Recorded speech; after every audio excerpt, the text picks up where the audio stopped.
Itina wa kwithiwa uthyumuoni wa mithenya miongo ili na imwe Mbunge nene niyasyokea syikalo syayo muthenyani wa umunthi uneenania Muvyu Kukonia mathooa ma Mauta uikusiiwa vala Mbunge ala meukwata mbau selikali matongoewe ni Mutongoi vala ingi Mbungeni Kimani Ichungwa meutetea mivango ila yikitwo ni selikali ya kuthinikia mathooa ma Mauta amwe ma Mbunge ala matekwata mbau selikali matongoewe ni dindi nyoro maiwetekana kwina ulusani mwingi nthini wa uthoosi wa Mauta vanthi ya Kenya na muno kwisila walanyo wa G2G mwaka mweo na mauvoasu.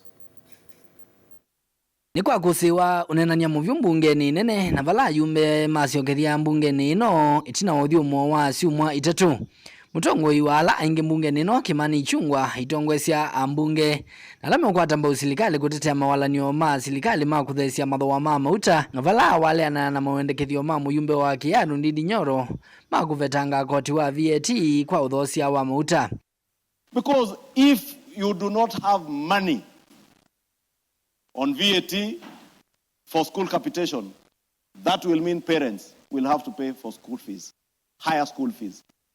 That further eats to their disposable income, Honorable Speaker. Ichungwa ayu easya kana thina ula withitwo ikusiiwa nthini wa wambatu wa mathooa ma Mauta nundu wa ithoko ila siende na ukusiiwa nthi ya Iran ndeto syake syikwatwa mbau ni Mutongoi wala anini Mbungeni ino Junet Mohammed. The Strait of Hormuz, Honorable Speaker, I've heard someone say, oh, all the oil does not pass through the oil of Hormuz. Where the refineries are, you must go through the Strait of Hormuz. Fact of life. But anybody being dishonest and populist will not want people to know that. I dare say they're unpopular, but the right thing. Is there anything we can do about the war in the Gulf states? We may not do anything about that, but we can do something when it comes to considering the levies and taxes that are actually put on these products. Why we are paying more taxes as a country is because we have more debt than Uganda, we have more debt than Tanzania. If we reduce our debt, give us a formula of how to reduce our debt, our taxes will come down. Wakili Mbunge cha Kiadu ndindi nyoro ni watetea mawendekethio make makuthesya mathooa ma Mauta na vala waweta kana juu ivinda ni vikia tongo ikwiya mawendi mote na kukitiana nthi kuthesya ngalama ya mikalile. ADNOC is a government entity. Here in Kenya, what we did around that time of G2G, instead of pumping up our NOC, National Oil Corporation, Honorable Speaker, we did the unfathomable. We actually give it the last dose and finished it, Honorable Speaker. And therefore, currently, the government of Saudi Arabia and the government of UAE in that G2G, on this other side, they are dealing with a cartel which is milking Kenya's, Honorable Speaker, of their money.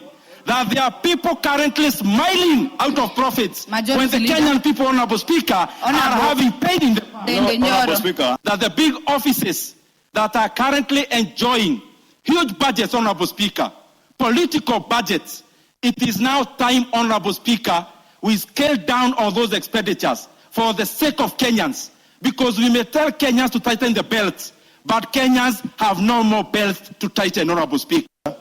It is important that we understand what is wrong that we are doing. There's this animal we call G2G, which was introduced about 3 years ago for fuel imports. It lacks transparency. It has not secured competitive prices. Livotia vilingi wa Mavoni